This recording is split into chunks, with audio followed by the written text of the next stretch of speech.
Hello guys, જય માતાજી, જય શ્રી કૃષ્ણ, જય હિન્દ, જય Bharat. Welcome to our new vlog with new look. કોમેન્ટમાં સૌથી પહેલાં તો જણાવી દેજો કેવો લાગે છે. બીજા બે જણા અમારી પાસે આવ્યા છે એને મળાવી દઉં. સ્ટાર તે હમણાં શું કીધું with new look new look ની કે દર્શનભાઈ ને રહેવા તો નથી હવે ભૂખ એવી લાગે છે. તને લાગી છે બાબા ભૂખ તેવી જ લાગી છે પણ ખાના સકો તો આય જો અમે ખબર હું ને ચોપડી જો ચોપડી વેળા કોલ કરે ઈચ્છા લાગે શું ખબર તો અમે આવ્યા છીએ ભાઈ ભાણવડ. અહીંયાથી દ્વારકા જવાના છીએ. દ્વારકામાં જ છીએ પણ દ્વારકાધીશના દર્શન કરવા જવાના છીએ. અને શેના માટે આવ્યા છીએ તમને હમણાં જણાવી દઈએ. પહેલાં નાસ્તો કરી લઈએ અમે, કારણ કે બહુ જ ભૂખ લાગી છે. રાત આખી ટ્રાવેલિંગ કરીને આવ્યા છીએ તો પહેલાં નાસ્તો જરૂરી. પહેલે પેટ પૂજા ફિર કામ દૂજા. તો આવી ગયા છીએ અમે ભાણવડ આજે, જે દ્વારકા જિલ્લામાં આવેલો છે. નાસ્તો વાસ્તો કરીને આવી ગયા છીએ પાછા. હવે થોડીક વાર આરામ કરીએ, ક્યારે કાંઈ ચાલુ થશે ખબર નથી. તો આજે અમે આવ્યા છીએ જીયાના મેરેજમાં. આવવાનું હજી અમારું ફાઇનલ નહોતું જ, 100% ફાઇનલ નહોતું જ અમારું. પહેલી વખત વિજુભાઈનો ફોન આવ્યો કે ભાઈ હાલવાનું છે અને હાલો કંઈક કરીએ એમ. પછી બીજી વાર ફોન કર્યો કે બે જ જણાની રહેવા દઈએ. પછી 8:30 વાગે પાછો ફોન આવ્યો ભાઈ હવે હાલીએ છીએ આપણે 3 જણા એમ. તો મેં કીધું ભલે હાલીએ એમ. તો બસ રાત્રે નીકળ્યા 11 સાડા 11 નીકળ્યા, 5 વાગે અહીંયા પહોંચ્યા. સુઈ ગયા આવીને અને ફ્રેશન અપ થઈ નાસ્તો કર્યો હમણાં. અને પછી મને એમ થયું કે ભાઈ મારે બ્લોગ બનાવવો જોઈએ, ઘણા ટાઈમથી નથી બનાવ્યો તો મને બનાવી લઈએ આજે. તો બસ આજનો બ્લોગ આવું રહેશે. હજી દ્વારકા દર્શન કરવા જવું છે એટલે ત્યાં સુધી આપણે કવર અપ કરશું. તો બસ જોતા રહેજો. અને કંઈક આના પાસે તો શીખવા નહીં મળે તમને, મારી પાસેથી કંઈક શીખતા રહેજો. કોંગ્રેચ્યુલેશન્સ. અભિનંદન. અમે બોલવાની રીતમાં ફરક હોય ને આમ જોડે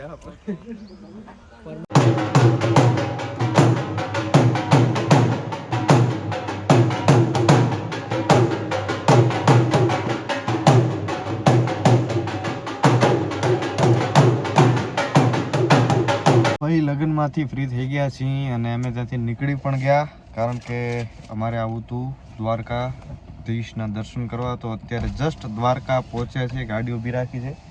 અત્યારે આઈ થિંક અહીંયાથી મંદિર તમને બતાડું પછી સરખી રીતે દર્શન કરાવું તમને બધાને. તો દર્શન કરીએ, પેટ પૂજા બાકી છે, જમી લઈએ કંઈક અને ફ્રેશ થઈને પછી આરામથી ફરીએ આપણે દ્વારકા. ભાઈ સાહેબ, દ્વારકાધીશ કી જય. દ્વારકાધીશના ધજાના દર્શન કરો તમે બધા. અને અમે બધા પણ બસ હવે ધીમે ધીમે આગળ જઈ રહ્યા છીએ. અને લગભગ બંધ હશે મંદિર, પણ બહુ આજે શાંતિ છે આજે.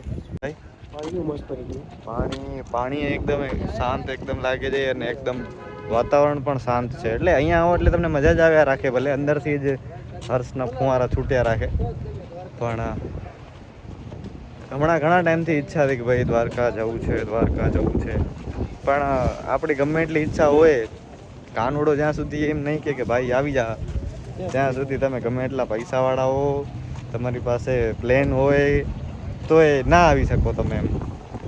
એટલે બસ દ્વારકાધીશની દયાથી આજે આપણે દ્વારકા પહોંચ્યા છીએ. થોડી વારમાં દર્શન કરીએ, જમીએ થોડું ઘણું અને પછી જોઈએ આજુબાજુમાં ક્યાંક ફરીએ છીએ. આજે અમે બસ અહીંયા કાંઈ કામથી નથી આવ્યા. અમે ભલે કાંઈ કામથી દ્વારકા કોઈ ન જ આવતો હોય, પણ અમને એમ જ હતું કે ભાઈ ત્યાંથી ફ્રી થઈ અને આજે દ્વારકા બેસશું, સાંજ સુધી મોજ કરશું. આજે બસ કાનુડા સાથે વાતો કરશું, તમારા સાથે વાતો કરશું. તો અમે થોડું ઘણું ફરી લઈએ, પછી જમી લઈએ અને પછી દર્શન કરવા જઈએ. અમે આ બાજુ ગોમતી ઘાટ બાજુ આવતા હતા ને તો અમારો શર્ટ છે, તો હું કોઈક દીકરી હતી તો અચાનક કંકુ અડી ગયો મારામાં. તો હવે આશીર્વાદ કહો કે જે કહો એ આ છે. બસ હવે સ્નાન કરી લઈએ. અહીંયાથી નથી દેખાતું મંદિર, પણ આ હમણાં જોયું મેં. વિજુને પૂછ્યું તો ખરું મેં કે આ થઈ ગયો, પણ દાગો હમણાં જોયું મેં. દાગો એ ના કહેવાય પણ વાહ, ગમ્યું મને, હું ખુશ છું. સનભાઈ ફોટોગ્રાફર બની ગયા છે, શીખવાડે છે. પોતાને ફોટા પાડતા જેટલા નથી આવડતા, જ્યારે બીજાને શીખવાડતો ને ત્યારે કંઈક આવો લાગે છે. બધા ફોટો પડાવી એક જ વિડીયો ભાઈ, એક જ વિડીયો. હાલો હાલો હાલો. સોનાની નગરીના સોનેરી પડ, વાહ, દર્શન કરી લ્યો.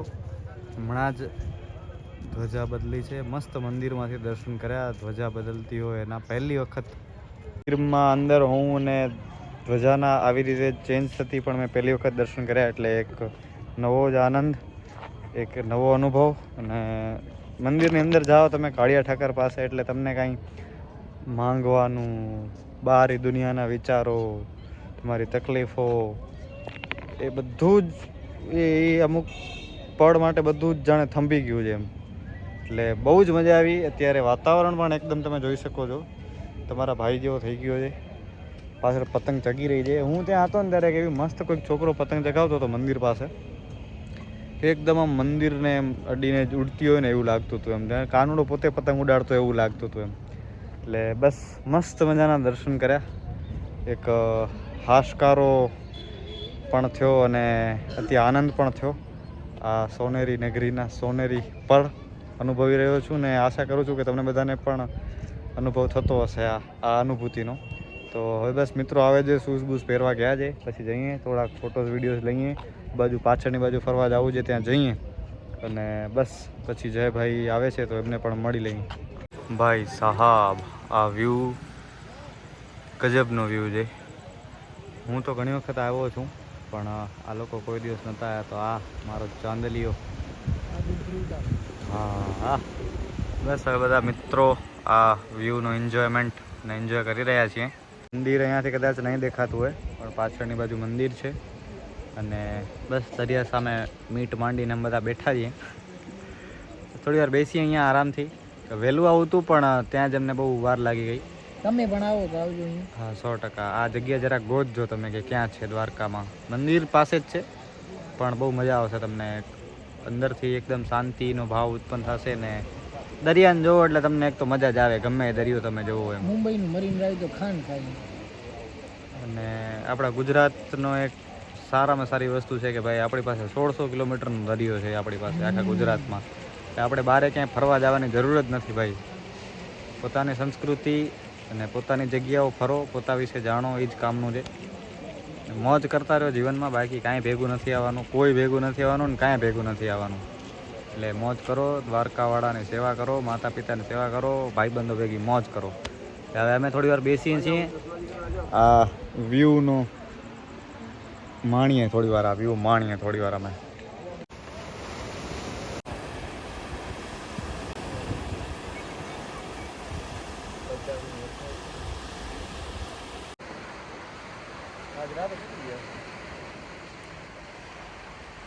બેઠા વાતાવરણ આવું વાતાવરણ. તો ભાઈ આ જગ્યાએ હું પોતે પહેલી વખત આવ્યો છું. ભડકેશ્વર મહાદેવ શિવલિંગના આકારમાં આખું મંદિર બનાવેલું છે અને બહુ જ સરસ એકદમ મંદિર બનાવ્યું છે. આ ટાઈમથી હું દ્વારકા આવ્યો છું પણ મને આ જગ્યાની ખ્યાલ જ નથી એમ હકીકતમાં. અત્યારે જયભાઈ મળ્યા તો મેં એને પૂછ્યું, મને આજુબાજુમાં કોઈ એવી જગ્યા કે જે ન ખ્યાલ હોય કે કોઈ નવી જગ્યા કે એમ, તો એમણે એક આ જગ્યા સજેસ્ટ કરી. બહુ જ સરસ જગ્યા છે. આ આખો આ બાજુ દરિયો છે અને એની વચ્ચે મહાદેવનું બહુ જ સરસ મજાનું એક મંદિર છે. જરૂરથી દર્શન કરજો. સનસેટ પોઈન્ટ પણ છે અહીંયા. સનસેટ પોઈન્ટ સુધી માણસો આવે છે પણ અહીંયા સુધી હજી એટલા નથી આવતા એમ. તો હું તમને પાછળ એક દરિયાનો સીન બતાડું, તમે ખાલી જોઈ લો. અને મહાદેવ દાદાના દર્શન પણ તમે કરી જ લીધા. આજે ચંદ્રમાનો પ્રતિબિંબ દરિયા કિનારે ઉપર અને દરિયાના પાણી ઉપર પડી રહ્યો છે. હોપ સો કે તમને ક્લિયર દેખાતું હશે. ભાઈ આ મને જે મારી આંખે દેખાઈ રહ્યું છે ને એ તો કે હું એને શબ્દોમાં વર્ણવી નહીં શકું એવું દેખાઈ રહ્યું છે. પણ મારા ખ્યાલ પ્રમાણે કેમેરામાં એટલું નહીં દેખાતું હોય. અહીંયા આ મંદિર છે મેં જે વાત કરી અને આ જે દરિયાનો જે ભાઈ સીન છે ભાઈ, અદ્ભુત ભાઈ અદ્ભુત.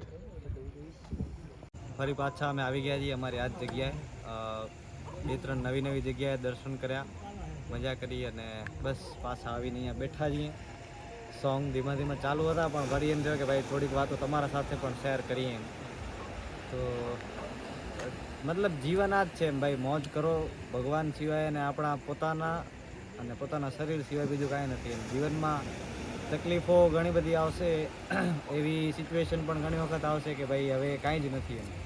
પણ ત્યારે બસ થોડોક પોતા ઉપર કામ કરી, પોતા ઉપર વિશ્વાસ કરી અને આગળ વધવું જરૂરી છે.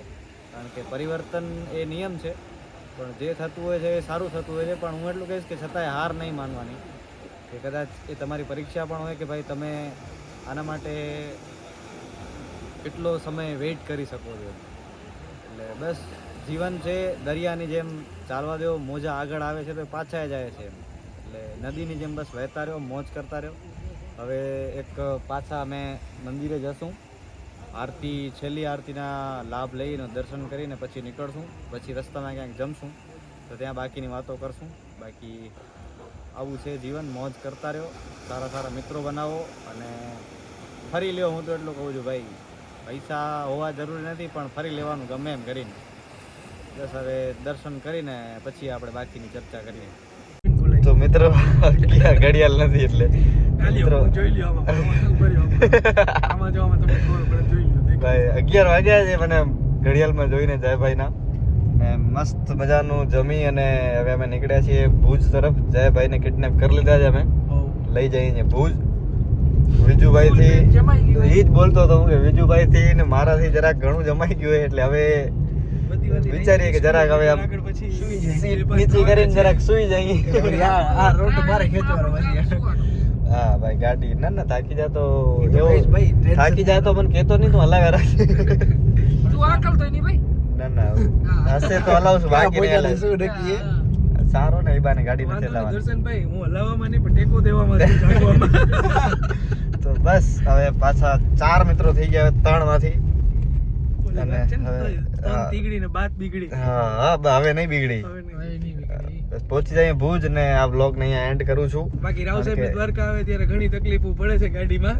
હા પણ આ વખતે નથી. આ વખતે નથી પડી ભાઈ. આ વખતે કાનુડા પોતે બોલાવ્યો ને મને યાર કે હવે તું આવ યાર, ઘણો હેરાન છો તું, આવ. મોહ માયા મૂકી દો બધી એમ. એટલે જ બોલાવ્યો મને, મોહ માયા વાળો હે ભાઈ, એટલે જ મૂકી દીધું. હોય કે ન હોય એનું મન જાણે. સેજ સેજ પણ નથી. દ્વારકા વાળો જાણે. ના 100% દ્વારકા વાળો જાણે ને ભાઈ. આપણે તો હજી અને દ્વારકા વાળો જાણે અને દ્વારકા વાળાની બધી ગોપીઓ જાણે, સમજાણું? વાહ વાહ, આ કાનુડો કેટલો મોહ માયામાં છે કે નથી. 100% છૂટા ભાઈ. એ હવે હું ને કાનુડો લડી લેશું એમાં. વાંધો નહીં, તમારે કટ મારવું હોય તો મારી શકો છો. ના કોઈ ઘર વાંધો લાગે નહીં. ભાઈ. આમાં આપણો વન ડાયરેક્ટ જ હોય વિડીયો આપણો. ખબર નહીં ક્યાં કટું આવે. તો બસ મિત્રો આજનો બ્લોગ અહીંયા એન્ડ કરીએ છીએ. અને હવે સવારે એમ થયું કે ઘરે પહોંચીને કરું પણ હવે લાગતું નથી કે ઘરે પહોંચીને પછી એવી હિંમત હશે. તો thank you so much for watching this blog. જો ગમે તો લાઈક શેર સબસ્ક્રાઇબ કરી દેજો. મળીએ છીએ જલ્દી જ નવા બ્લોગ સાથે. વિજુભાઈનો પણ બ્લોગ આ દિવસનો હશે તો એ પણ જોઈ લેજો. હું ડિસ્ક્રિપ્શનમાં લિંક મૂકી દઉં છું. તો મળીએ છીએ જલ્દી જ. ત્યાં સુધી બધાને જય માતાજી, જય શ્રી કૃષ્ણ, જય હિન્દ, જય Bharat. Big thank you for being here.